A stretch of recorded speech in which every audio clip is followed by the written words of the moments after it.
Selamat pagi Bapak Ibu Saudara yang kasih dalam Tuhan Yesus. Apa kabarnya? Luar biasa. Tadi kita baru merdeka. Semangat merdeka harus muncul hari ini. Apa kabarnya? Luar biasa. Merdeka? Merdeka. Saya sangat suka dengan apa yang tadi Pastor Jerry sampaikan di persiapan. Yang namanya merdeka itu sebenarnya apa? Tadi sangat memberkati buat saya. Saya nggak ulang di sini. Nanti kalau saya ulang di sini kita jadinya ibadah persiapan lagi. Ya, baik. Minggu lalu saya baru pulang dari perjalanan, lalu Bapak Rahani bilang ke saya, minggu depan sharing ya. Dan bukan hanya minggu depan, tapi 2 minggu berturut-turut. Jadi minggu depan lagi kita juga masih akan bertemu dalam ibadah ini. Dan saya sungguh memuji Tuhan, kalau saya mendapat tugas untuk sharing, maka saya yakin pasti firman itu akan dialirkan kepada saya, memberkati saya, mengubah saya, dan memberkati jemaat sekalian. Amin. Hari ini, hari Minggu ini beda dari hari Minggu-minggu biasanya ya. Kita belum masuk dalam topik, karena hari ini hari kemerdekaan. Jadi saya tadi pagi upacara. Siapa yang upacara tadi pagi selain saya? Oh, bukan ya. Jadi banyak instansi yang jam 7 pagi tadi kita upacara. Selesai upacara baru ke sini dan masih harus ada timestamp lagi. Jadi cukup banyak yang memang mesti kita lakukan untuk memeriahkan acara ini. Dan saya kira selain dari apa yang disampaikan Pastor Jerry dalam persiapan tadi, bahwa kita itu sebenarnya merdeka nggak sih? Merdeka yang sebenarnya adalah kita merdeka dari dosa, tapi sekaligus menjadi hamba kebenaran. Itu yang sangat memberkati saya tadi. Tetapi yang mau saya sampaikan sekarang, ini belum masuk dalam tema, ini baru terkait dengan kemerdekaan. Saya mengajak kita untuk lebih sungguh-sungguh berdoa untuk negara kita. Sangat penting untuk kita sungguh-sungguh berdoa untuk negara kita. Memang sudah cukup lama saya selalu, untuk doa saya pribadi, selalu saya memasukkan topik mendoakan negara kita. Tapi saya rasa mungkin sebagian besar dari jemaat sudah melakukannya, tapi mungkin sebagian, terutama murid-murid saya, masih belum terbiasa untuk selalu berdoa untuk negara kita. Kita dalam rangka ulang tahun kemerdekaan ini, kita lebih sungguh-sungguh lagi berdoa untuk negara kita, karena kita tahu banyak masalah. Namun daripada kita mengeluh, daripada kita stres macam-macam, lebih baik kita doa. Ini adalah salah satu slide saya ketika April 2025 tentang the riches of that grace. Abraham waktu Sodom Gomora mau dimusnahkan, kita semua tahu cerita ini ya. Abraham tawar-tawaran dengan Tuhan. Tuhan, kalau ada 50 orang yang menyembah Tuhan, Tuhan musnahkan nggak Sodom Gomora?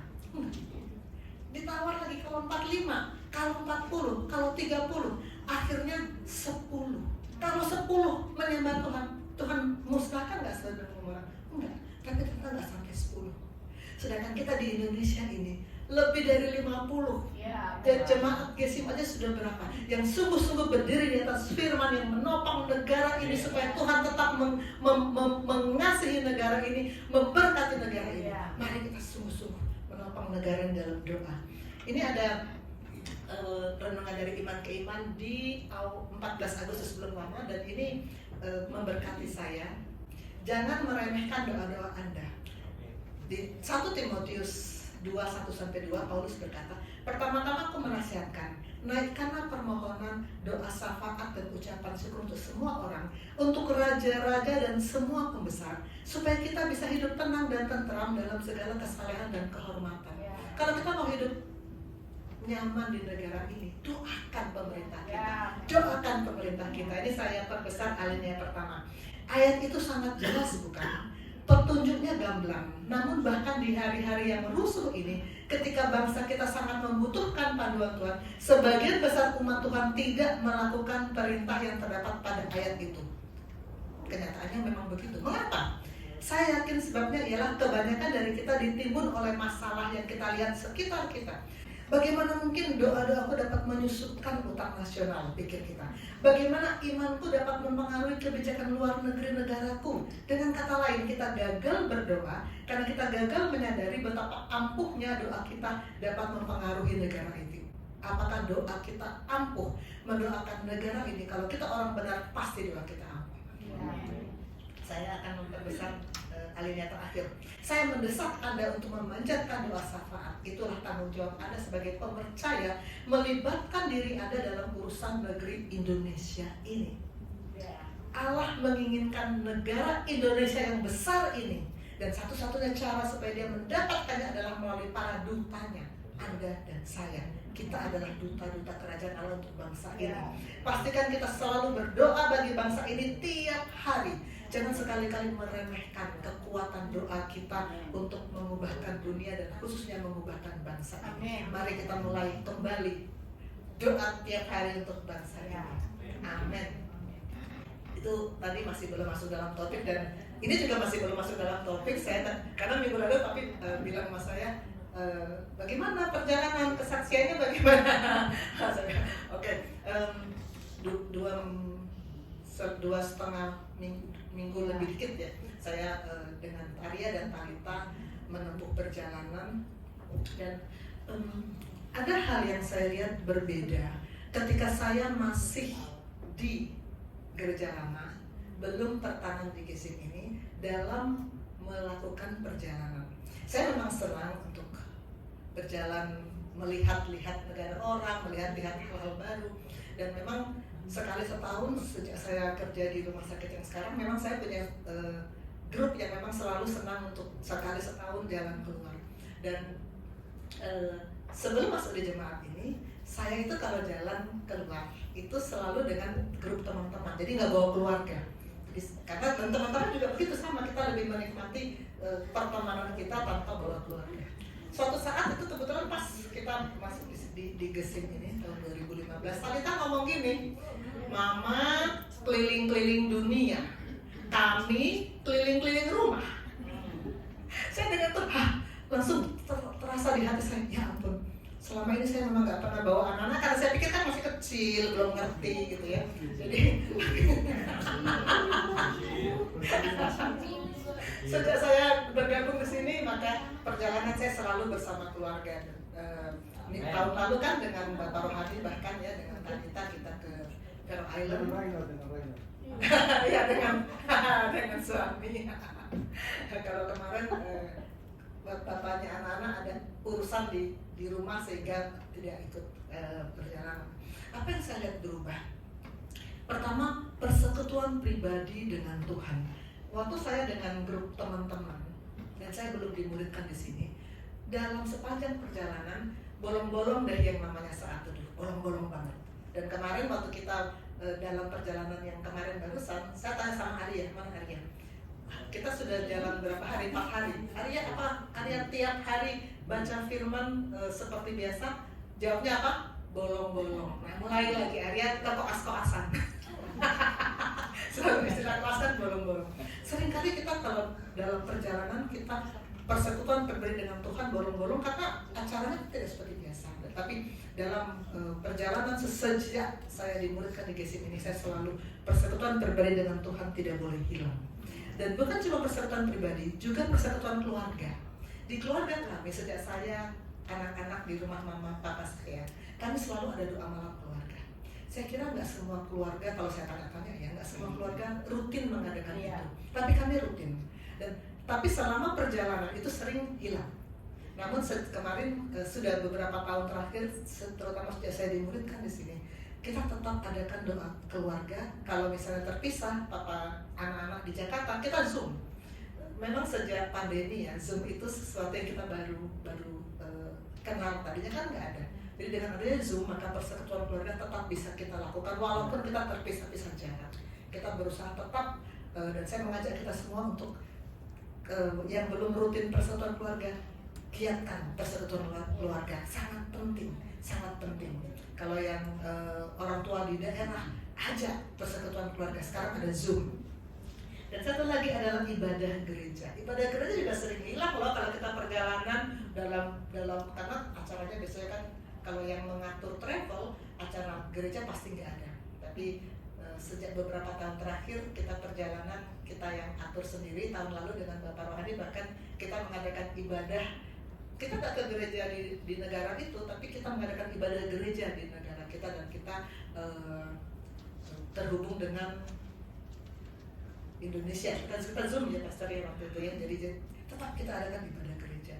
Dan saya sungguh bersuka cita kemarin juga ketika dalam liburan yang barusan kami bahkan mendapat kesempatan untuk melayani kesaksian pujian di Pennsylvania, dan saya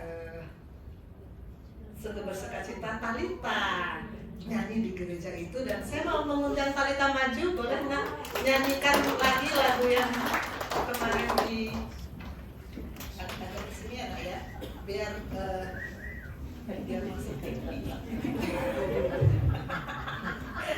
Biar masuk TV, coba lihat apa sudah jelas? Cocok? Oke. Ya, silakan saya.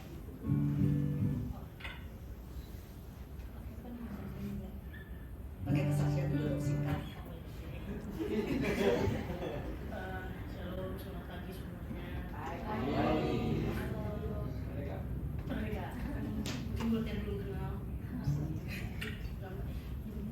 nama saya Talita, anak dari Dokter Susan yang kedua. Sebenarnya lagu ini dikasihkanku sama tante sebelum kayak 3 hari sebelum penerbangan. Sebenarnya dia tante nggak request banget buat aku nyanyiin, tapi setelah aku dengar lagu ini memberkati aku.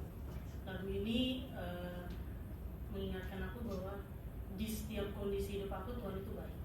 Tuhan itu selalu baik. Jadi kayak mau aku ada dimanapun, mau aku lagi ngadepin apapun itu yang lagi ada di depan aku, Tuhan itu selalu baik. Jadi kayak aku terberkati sama lagu ini. Jadi semoga lagu ini juga bisa memberkati jemaat hari ini.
Learning there is beauty.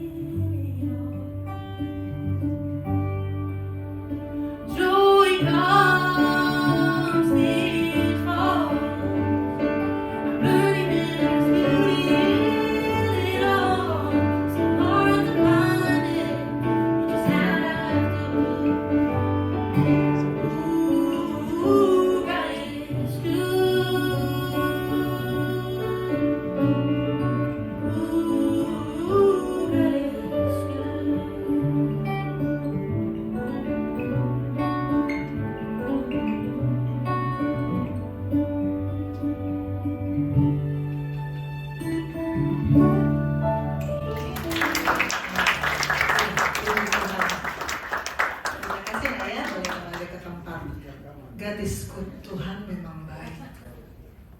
Kami sangat rasakan itu. Kemarin dalam perjalanan kembali dari Doha ke Jakarta, sebetulnya ada hal yang bikin kita pacu jantung. Ketika kita pesawat sudah siap mau, biasanya kan kalau sudah boarding, pesawat mundur, lalu kemudian naik. Ini kita sudah di dalam pesawat 1 jam, nggak gerak-gerak. Ada apa? Saya mulai deg-degan, ada apa? Lalu dari pilot bilang ada sedikit masalah teknis. Kita masih kira-kira 10-15 menit lagi. Aduh, saya pikir ini ngeri ya, karena saya pernah mengalami ketika saya dokter umum dulu, terbang dari Jakarta ke Perth, ada masalah mesin dan memang itu mengerikan sekali. Kita selamat, tapi mendaratnya sangat-sangat mengerikan. Jadi saya pikir, aduh Tuhan. Tapi saya lalu dengan kedua anak, saya bilang, Tuhan pasti menolong kita. Jangan takut, nggak ada gunanya khawatir. Jadi kita belajar ya, nggak ada gunanya kita cemas khawatir. Kita perkatakan firman. Dan puji Tuhan, akhirnya pesawat bisa jalan sampai Jakarta. Memang telat, ya, karena dari berangkat juga telat. Tapi selamat. Puji Tuhan, God is good. Allah sungguh baik. Puji Tuhan. Iya. Tema besar kita dari Bapak Rohani adalah Living in God's Special Grace. Ini sedikit lebih masuk dari tema besar kita ketika saya baru masuk di gereja ini, Living in God's Pattern. Sekarang Living in God's Special Grace, itu tema besar kita. Sedangkan untuk 2 hari minggu ini, atas arahan Bapak Rohani, saya membawa judul Hidup di dalam Kristus. Ini part yang pertama, hidup di dalam Kristus. Dan kemarin kan seminggu itu kita komsel membicarakan khotbah Bapak Rohani yang minggu lalu, yang mengikuti visi Kristus. Ini ada yang menarik, pertanyaan dari murid saya, Graciano. Graciano boleh maju nak? Sebetulnya jawab dari situ bisa, tapi nanti gak masuk TV kamu. Graciano bertanya, mengajukan 2 pertanyaan, dan saya menganggap dan saya merasa pertanyaan ini penting sekali, karena kalau dia dan siapa yang masih ragu-ragu dengan pertanyaan ini belum tahu jawabannya, tadi kalau kata Pastor Terry, kesian deh lu gitu. Pertanyaan pertama, coba kamu baca. Bagaimana kalau kita kehabisan waktu namun hidup kita belum sesuai dengan visi Kristus? Pertanyaan saya yang kedua, apakah kita bisa terselamatkan hanya dengan perbuatan baik kita? Oke, saya memberi gambaran begini. Kita hidup di dalam negara Indonesia, oke? Maka kita harus ikut dengan visi dari negara Indonesia. Apa visi negara Indonesia? Ini sampai saya buka internet supaya saya tahu apa sih visi negara Indonesia. Menjadi bangsa yang merdeka, bersatu, berdaulat, adil dan makmur. Itu visi negara kita. Kamu kuliah di FKIK Ukrida, kamu harus ikut visi dari FKIK Ukrida. Apa visi dari FKIK Ukrida? Visinya adalah penyelenggara Tridharma. Kalian kan nggak tahu kan? Kamu nggak, saya buka di mana? Visi dari Ukrida adalah penyelenggara Tridharma perguruan tinggi yang unggul di taraf nasional dan internasional berdasarkan nilai-nilai Kristiani. Itu visi Ukrida. Berdasarkan nilai-nilai Kristiani.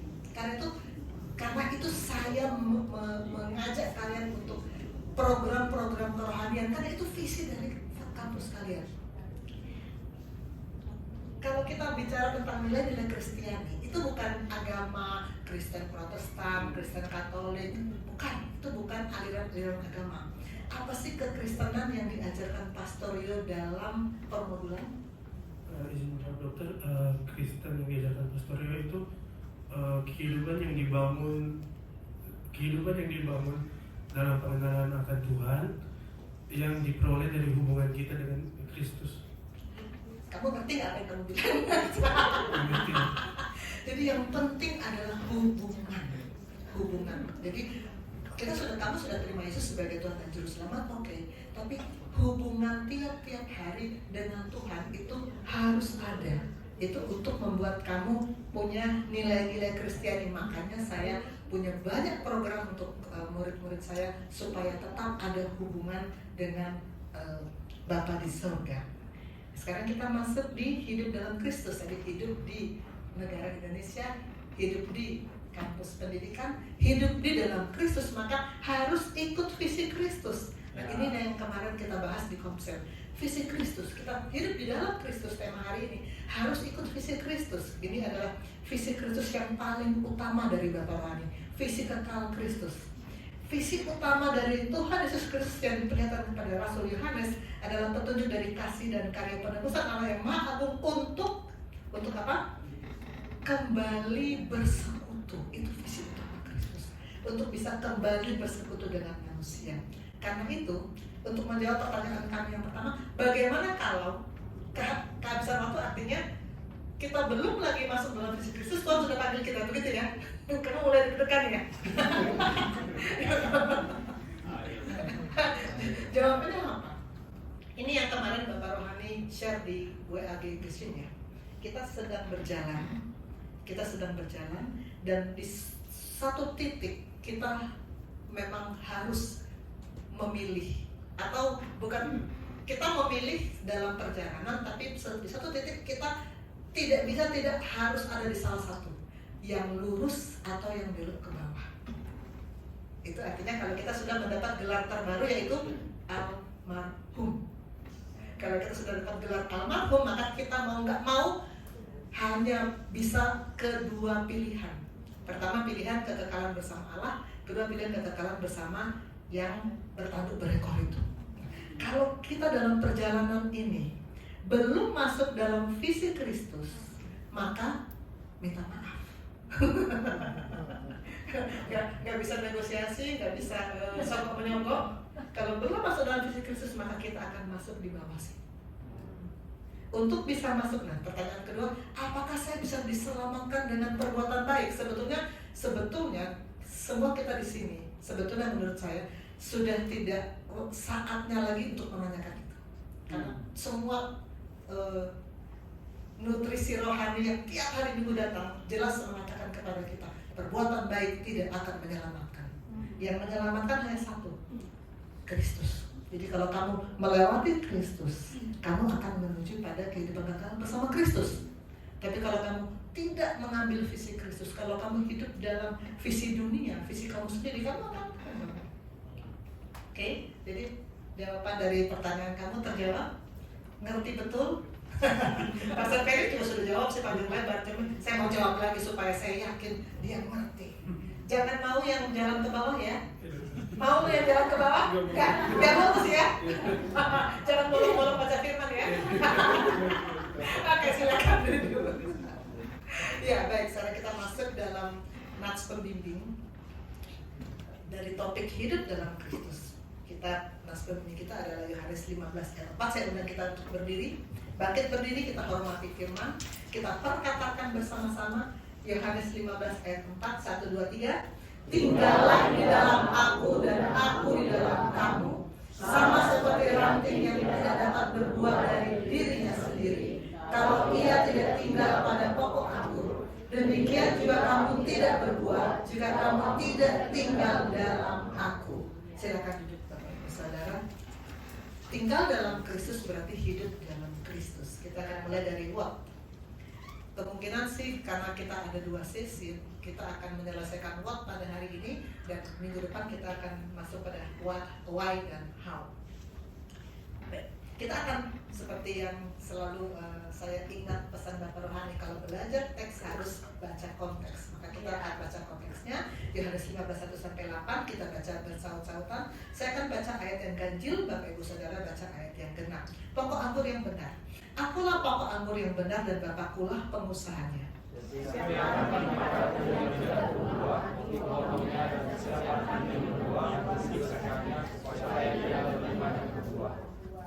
Kamu memang sudah bersih karena firman yang telah kukatakan kepadamu.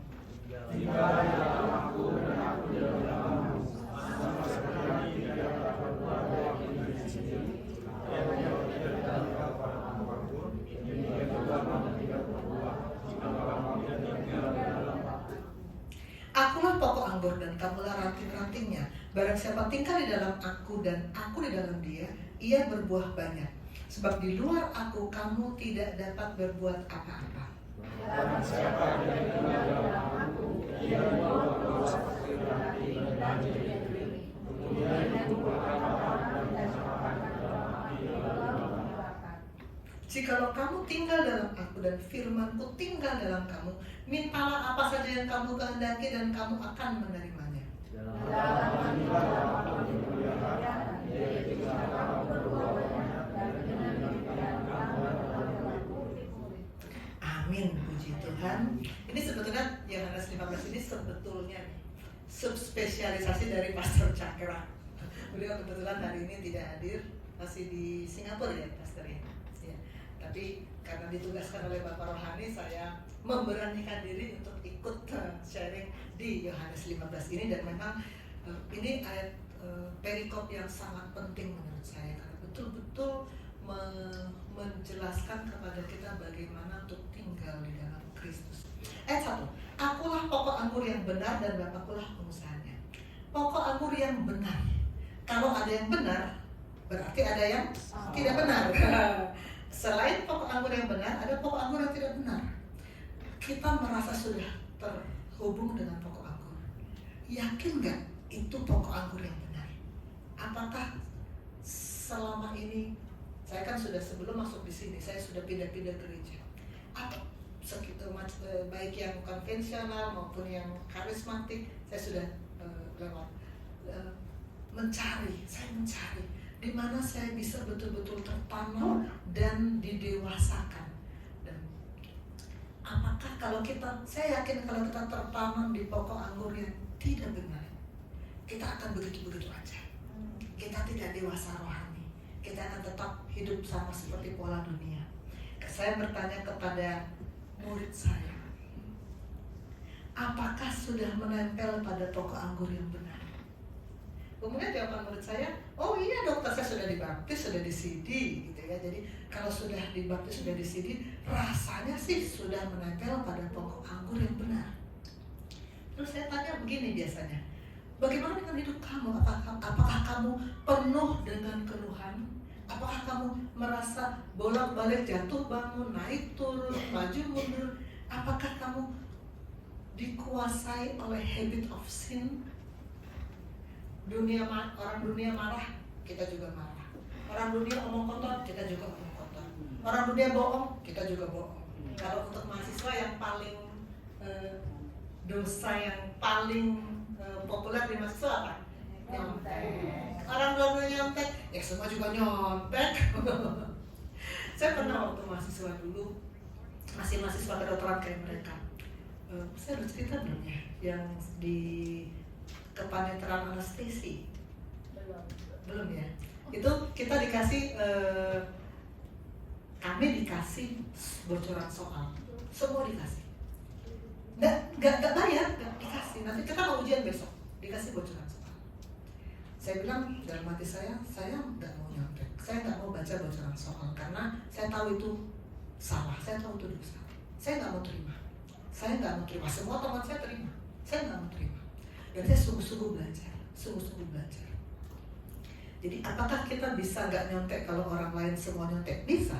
Itu kan keputusan kita. Kita free will kita memutuskan saya mau tetap patuh pada larangan Tuhan. Bisa. Dan saya sungguh-sungguh belajar. Sebagai konsekuensinya, sungguh-sungguh belajar. Sesudah nilai keluar, saya dapat 90.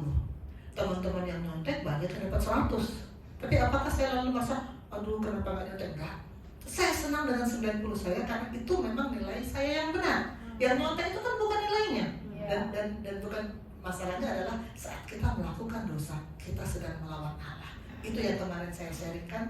Maka itu harus menjadi buat murid-murid saya, pastikan kalian tidak lagi hidup dalam gaya hidup dunia.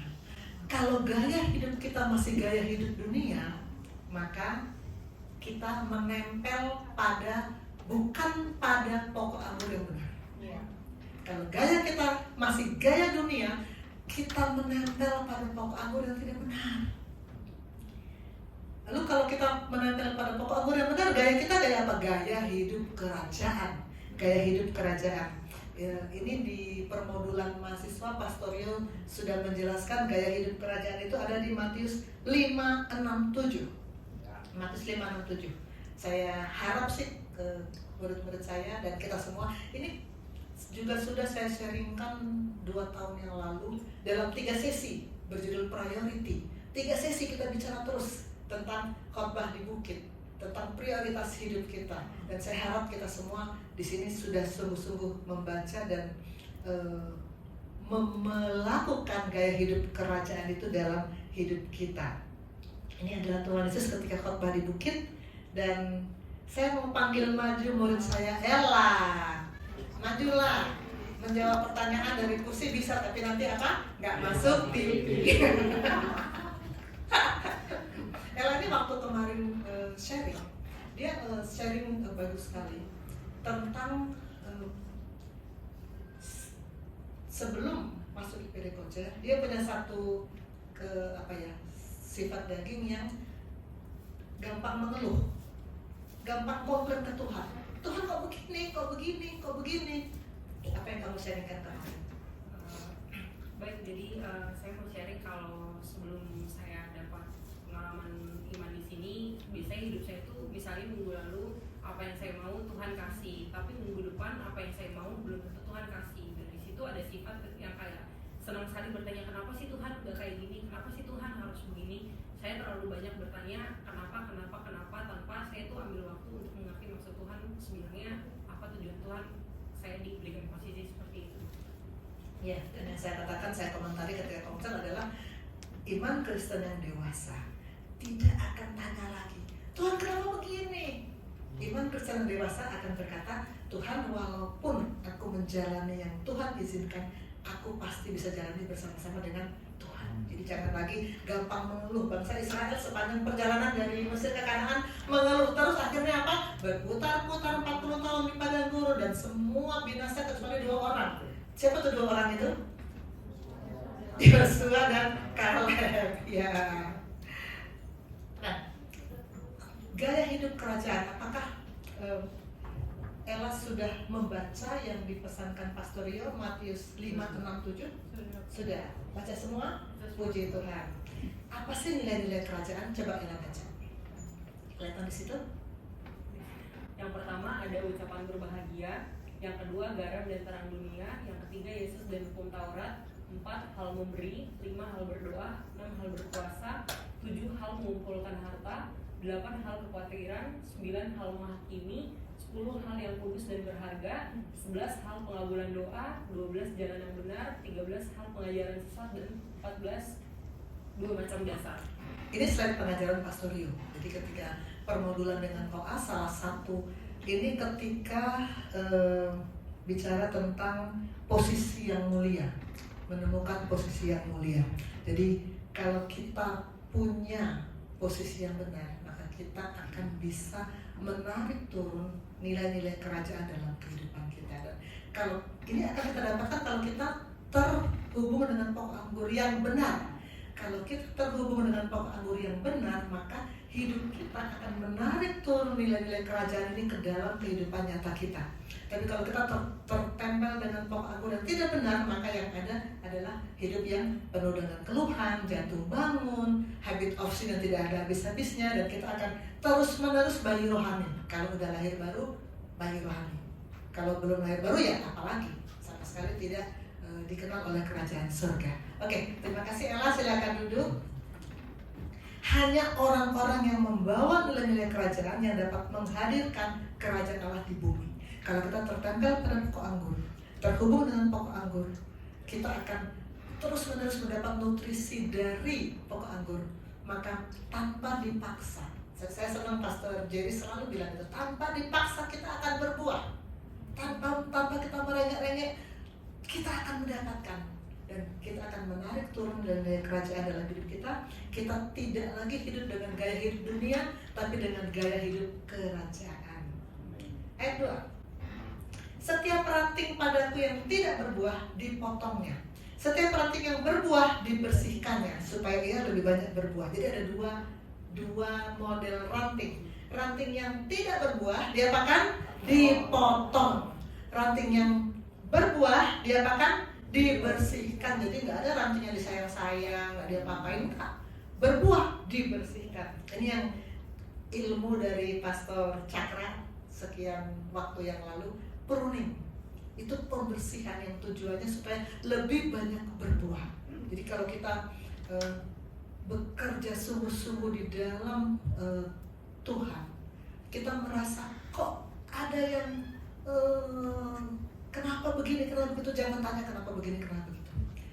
Katakan sama Tuhan, Tuhan walaupun ada masalah, aku tetap bisa jalani bersama-sama dengan Tuhan. Itu pembersihan, itu pruning, supaya kita lebih banyak berbuah. Amin. 3. Kamu memang sudah bersih karena firman yang kau katakan kepadamu. Kamu sudah bersih. Apa? Secara fisik dalam kehidupan sehari-hari, kita bersih kalau apa? Leo, kita bersih kalau apa? Mandi dong. Mandi. Kamu udah mandi tadi? Apakah kalau hari ini kamu sudah mandi pagi? Apakah kamu masih perlu mandi sore? Perlu. Besok masih perlu mandi? Perlu. Perlu. Kalau kamu nggak mandi, jangan masuk IPD Koja. Mandi adalah kegiatan yang kita harus lakukan tiap-tiap hari, bahkan 2 kali, 3 kali sehari, supaya kita bersih. Nah, begitu juga dengan roh kita.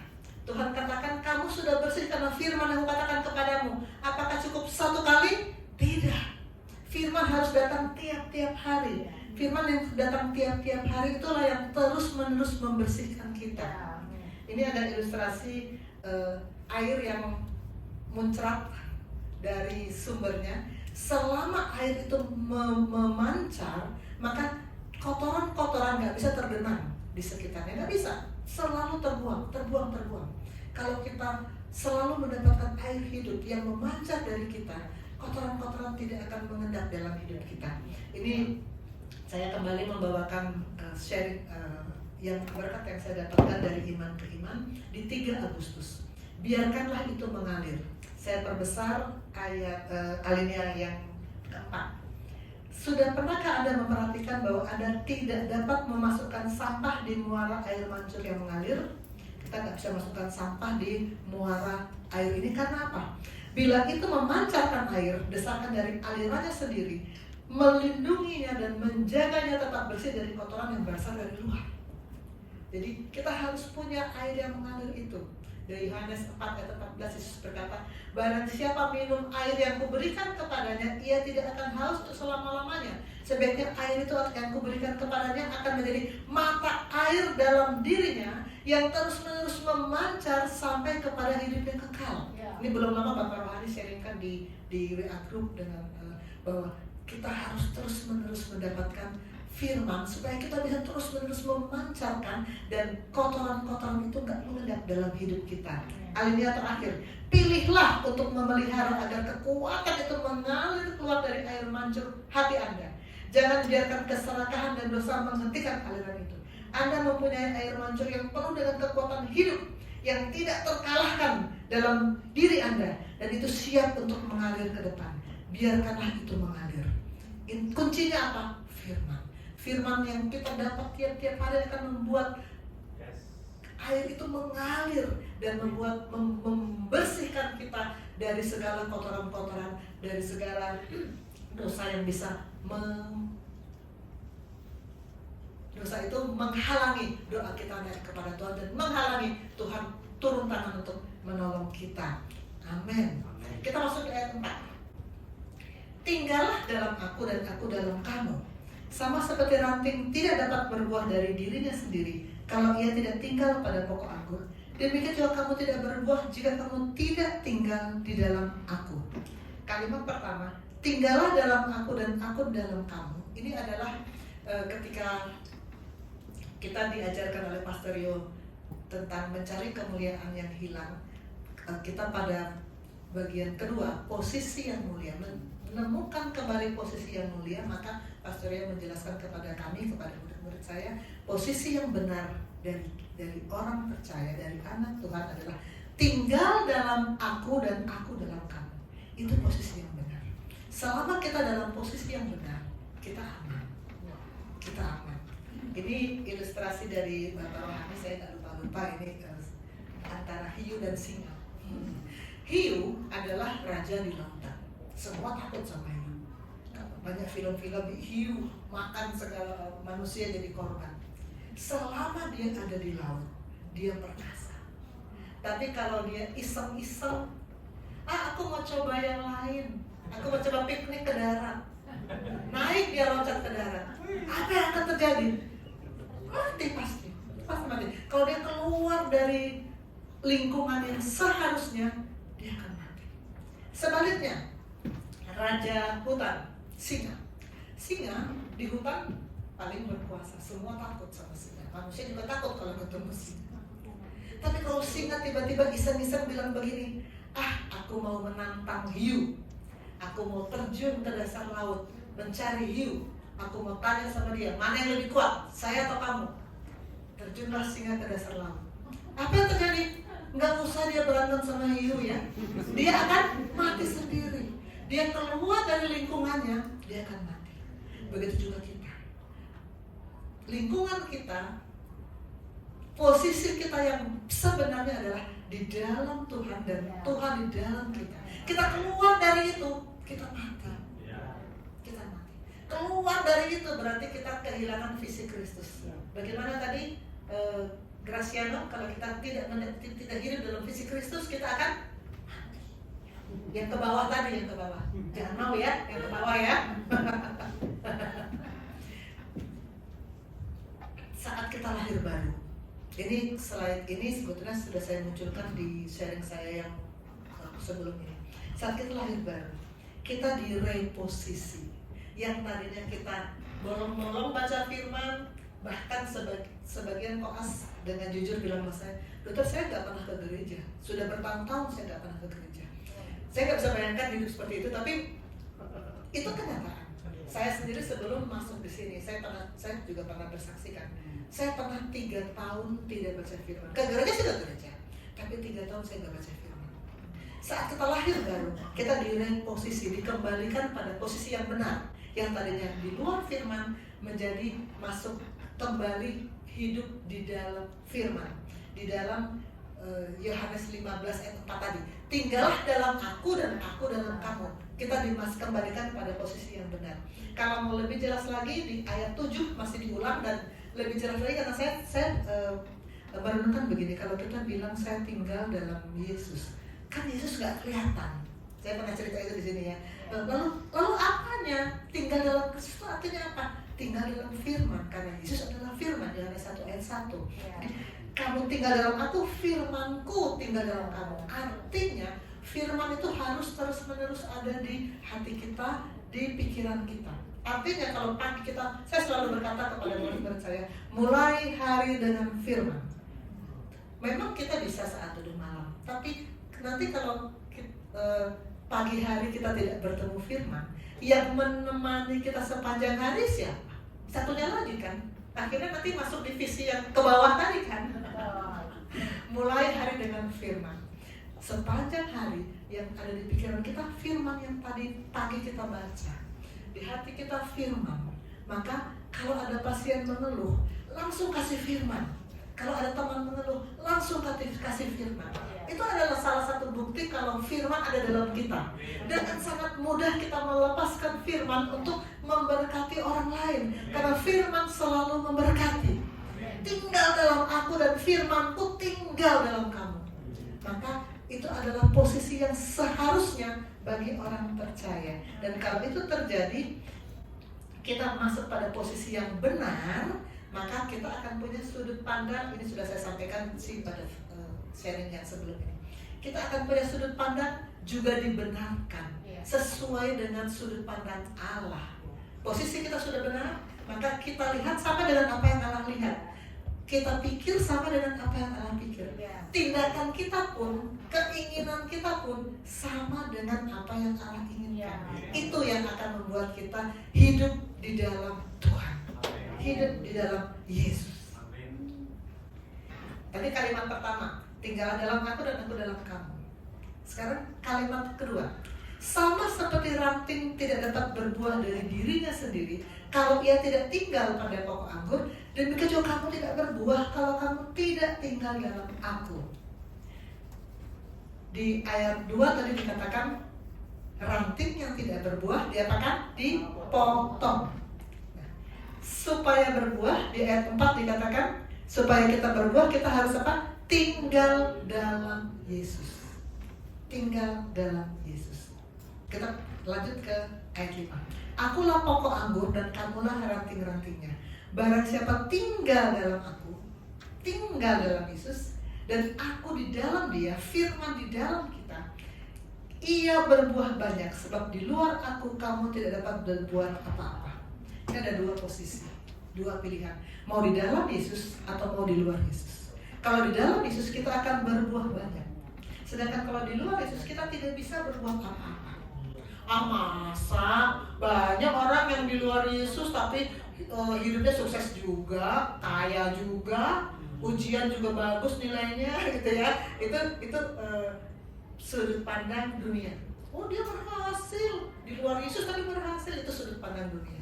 Nanti kita bicara, nanti di minggu depan kita akan melihat bahwa tidak dapat berbuat apa-apa itu adalah dari sudut pandang surga. Kita bikin ini, bikin itu, dunia mengagumi, oh hebat. Surga bilang, gak ada apa-apanya. Tidak dihitung, tidak masuk hitungan. Sedih ya, kita merasa sudah sukses, tapi kata surga, enggak, itu gak masuk hitungan. Nah, di luar Yesus, surga bilang, itu bukan apa-apa. Itu percuma. Ingat khotbah Bapak Rohani sekian minggu yang lalu, ibadah yang percuma. Ibadah, tapi percuma kalau di luar Yesus. Surga bilang itu nggak kehitung, nggak ada SKP-nya, nggak ada angka kreditnya. Ini inspirasi Bapak Rohani di grup. Tinggal dalam Kristus, bukan masuk atau keluar gereja, bukan soal gereja yang mana, bukan. Di dalam Kristus. Yohanes 5 ayat 15 berkata, Yesus berkata, di luar aku kamu tidak dapat berbuat apa-apa. Walaupun kita merasa bisa, enggak, surga bilang itu enggak masuk Tuhan. Iman selalu membuat aku semakin mendesak masuk lebih dalam dan bergantung penuh pada Allah. Karena hanya di dalam Kristus kita bisa berbuat apa-apa. Di dalam Kristus Yesus Tuhan dan bukan pada kekuatan sendiri. Karena kalau kita di luar Yesus kita pakai kekuatan sendiri, surga bilang itu nggak masuk hitungan. Gagal adalah hasil dari tinggal di luar Kristus. Siapa dari kita yang masih merasa kok saya gagal lagi, introspeksi. Jangan-jangan kita masih tinggal di luar Kristus. Jangan-jangan kita masih menempel pada pokok anggur, bukan pokok anggur yang benar, tapi pokok anggur yang nggak benar. Introspeksi kita. Pastikan kita bisa menemukan sekarang kita posisi kita di mana dan kita bisa tahu bagaimana untuk memperbaikinya. Ayat 6. Barang siapa tidak tinggal dalam aku, ia dibuang keluar seperti ranting dan menjadi kering. Kemudian dikumpulkan orang dan dicampakkan ke dalam api lalu dibakar. Tadi di ayat kedua kan dikatakan yang tidak berbuah dipotong. Ayat 6 lebih diperjelas lagi, yang tidak berbuah dipotong lalu dibuang keluar. Dan kemudian sesudah dibuang keluar dibakar. Ini sama dengan gambar yang tadi, yang pilihan yang bawah. Kalau kita tidak tinggal dalam visi Kristus, kita akan mau nggak mau kita akan masuk di visi yang satunya lagi. Kita akan menjadi ranting yang dipotong kemudian dibakar. Pastikan kita tidak ada yang terjebak dalam posisi seperti ini. Pastikan kita memilih visi Kristus. 7.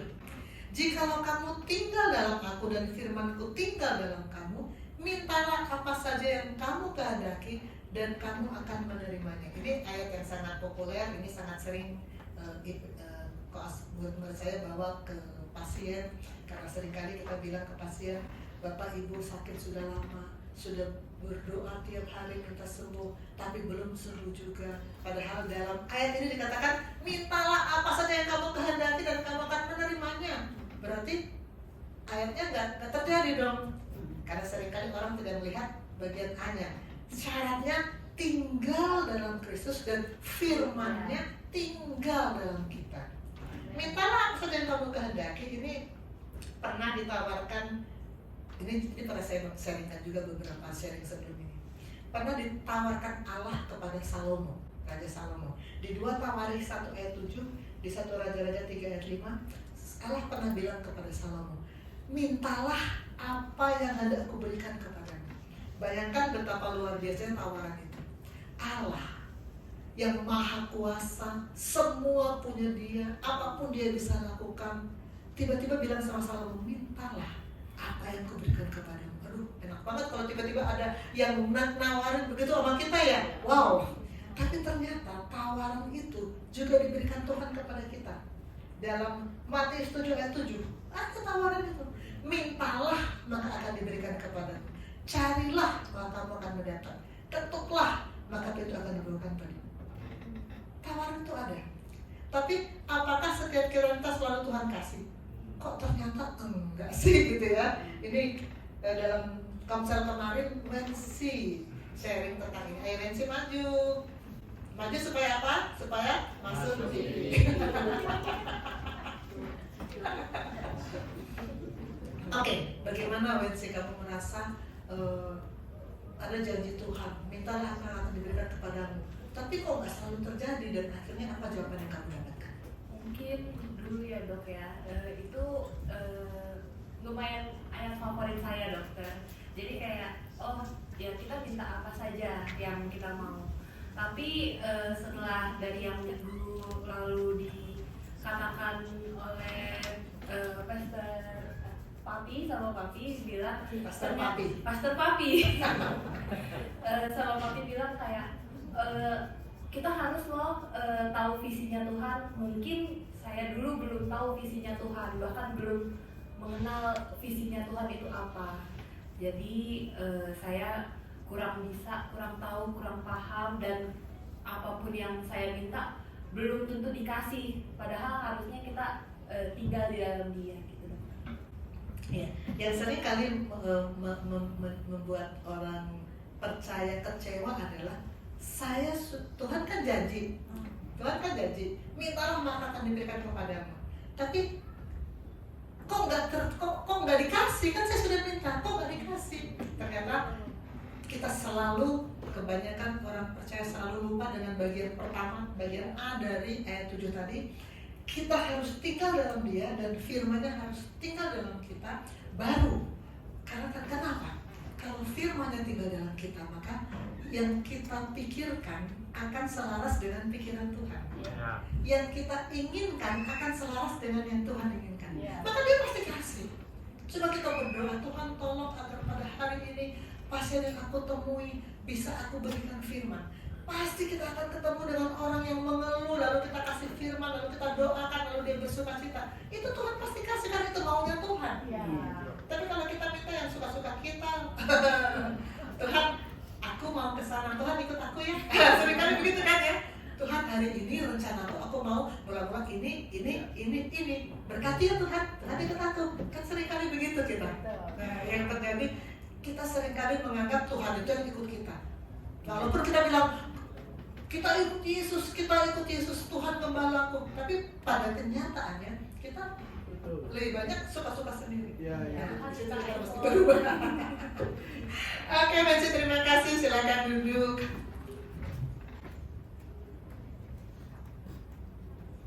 Ya, kita kembali ke laptop lagi.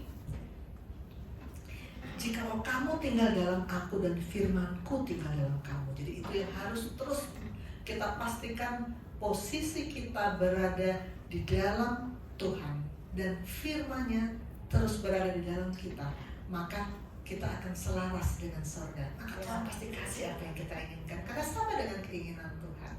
Ini saya ada sharing di tahun 2023 tentang abiding in Christ. Ini entah IPD keberapa saya sudah lupa. Ketika itu saya katakan begini, kalau kita minta kepada Tuhan, jawaban Allah bisa 3 kan? Kita semua sudah tahu itu. Bisa ya, bisa tidak, bisa tunda.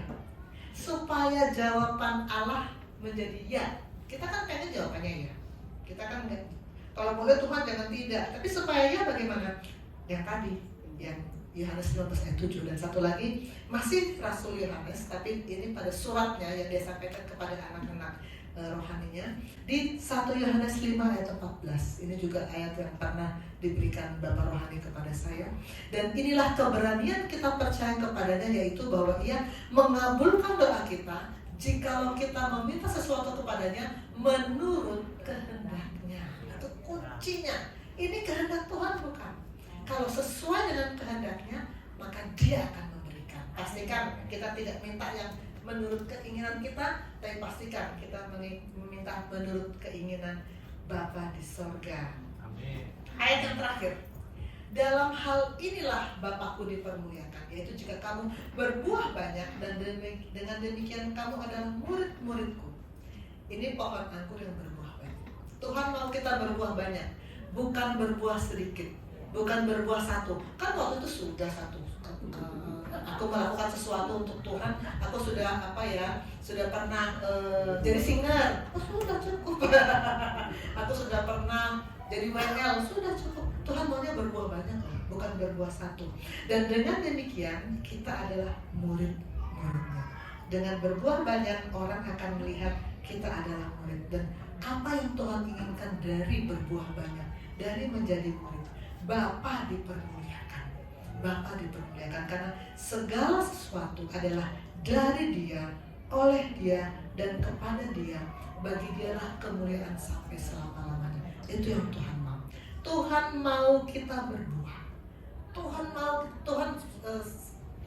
Dalam sharing saya sebelum ini, saya mengeluarkan sharing inspirasi Bapak rohani bahwa Tuhan gak mau kalau hanya daun.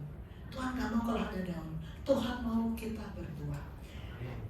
Dalam saya tertanam di gereja ini, salah satu buah yang paling saya rasakan sejak saya dibina oleh Bapak rohani adalah buah dalam hal memberi untuk pekerjaan Tuhan.